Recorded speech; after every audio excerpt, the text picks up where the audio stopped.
नमस्कार। सिभिल आइक्यूमा हजुरहरूलाई स्वागत छ।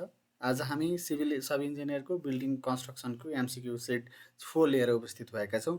आशा छ हजुरहरूले सुनेर र सँगसँगै पढेर साथ दिनुहुनेछ भन्ने आशा लिएको छौँ। अब हामी जान्छौँ 1 number question. Number of brick required for the 1 cubic metre masonry wall भनेको छ। यो ए नम्बरमा 360, बी नम्बरमा 460, सी नम्बरमा 560 र डी नम्बरमा 660 छ। र यो यसको राइट एन्सर कुन होला?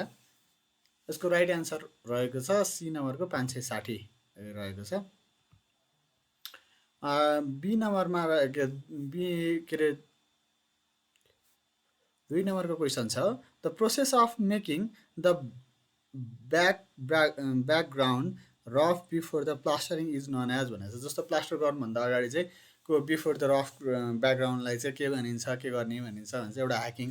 बी नम्बरमा बी नम्बरमा छ डबिङ आउट, सी नम्बरमा छ ब्लिस्टरिङ, अनि डी नम्बरमा छ फिलिङ भन्छ। यसको राइट एन्सर हो ह्याकिङ भन्छ त्यसलाई।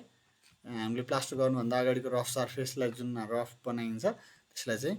The retaining 3rd number question छ, the retaining wall may be built up भनेको छ। मे बी बिल्ट अप भनेको छ brick masonry, stone masonry, plain cement concrete र अल भनेको छ, अल अफ द एबभ भनेको छ। यो सबै रिटेनिङ वाल चाहिँ अल अफ द एबभ सबै मेटेरियलको पनि बनाउन सक्दछौँ हामी।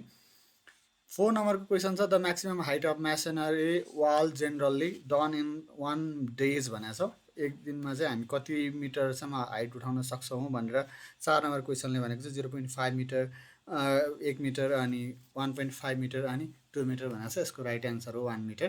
दिनमा 1 मिटरसम्म मात्रै हामीले वाल उठाउन सक्छौँ। अब हामी जान्छौँ 5 नम्बर क्वेसन। 5 नम्बर क्वेसन छ, the maximum thickness of wall where single Flemish bond can be use is भनेको छ 1/2 half brick wall, 1 brick wall, अनि 1 को पावर 1/2 0 भनेकै ब्रिक वाल, अनि 3rd डी नम्बरमा छ 2 ब्रिक वाल भनेको छ। यसको यसो हेर्दाखेरि चाहिँ हाफ ब्रिक वाल र 1 को पावर 1/2 भनेर वालमा कन्फ्युज हुनुहुन्छ होला। यसको राइट एन्सर हो सी नम्बरको 1 को पावर 1/2 हो। जेनरली यसो यो वाल भनेर बुझिन्छ, हाफ ब्रिक वाल सिधै भनिँदैन। र 6 नम्बरको क्वेसन छ, the brick laid with length parallel to the face of the wall is known as भनेको छ।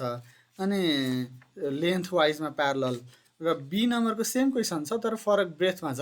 Breadth parallel to the face of the wall is known as भनेको छ। क्वेसन यो के अरे हेर्दाखेरि झट्ट हेर्दा सेम देखिन्छ। लेन्थ र ब्रेथमा, लेन्थमा प्यारलल भयो भने के भन्ने, ब्रेथमा प्यारलल भयो भने के भन्ने क्वेसन हो यो चाहिँ। र यसको लेन्थमा प्यारलल भयो भने चाहिँ स्ट्रेचर भन्ने। बी नम्बरको 6 को बी नम्बर क्वेसन छ एन्सर। र 7 नम्बरको चाहिँ यदि लेन्थ ब्रेथमा प्यारलल भयो भने चाहिँ त्यसलाई के भन्ने, हेडर भन्ने भनेर बुझिन्छ। अब डी नम्बरको क्वेसन छ, के अरे 8 नम्बरको question, the alignment of cross joint along a plumb line is भनेको छ bed rock, perpend, lintel, none of the above भनेर 4वटा अप्सन दिएको छ। यसको राइट एन्सर हो परपेन्ड भन्छ त्यसलाई चाहिँ। क्रस जोइन्टमा प्लम वाल लाइनसँग चाहिँ भयो भने परपेन्ड भन्छ त्यसलाई। अब हामी जान्छौँ 9 number question, the course of stone place immediately below the Kernig along the face of the wall is frigid. अर्को क्रेभल, अर्को अराइज, अर्को कर्निक भन्छ। 9 नम्बर क्वेसन छ, एकमा फ्रिजिड भन्छ यसलाई, फ्रिजिड भन्छ। The main purpose of cavity wall चाहिँ के होला त? क्याभिटी वालको मेन नो ग्यापको लागि, एयर ग्यापको लागि, वाटर फिल ग्यापको लागि, नन अफ द एबभ भन्छ।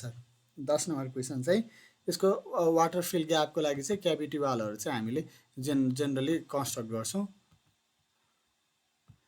अब 11 नम्बर क्वेसन छ। 11 number question, the inner section of cavity wall is generally known as भनेको छ।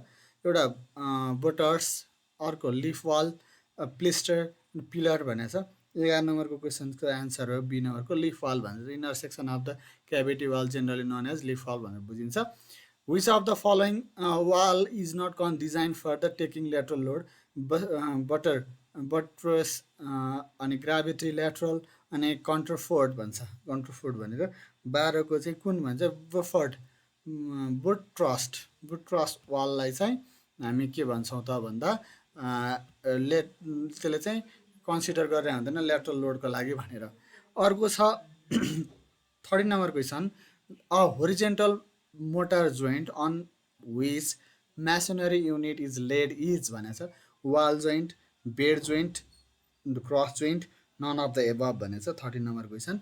यसलाई चाहिँ बेड जोइन्ट भन्छ, जो होरिजेन्टली मोटर जोइन्ट गर्ने भएपछि त्यसलाई बेड जोइन्ट भन्छ। हामी जान्छौँ 14 number question, the cut of broken partition of the brick is called, A नम्बरमा ब्याट, बी नम्बरमा क्लोजर, सी नम्बरमा सिक्वेन्ट, डी नम्बरमा टेम्प्लेट भन्छ होइन, टेम्प्लेट।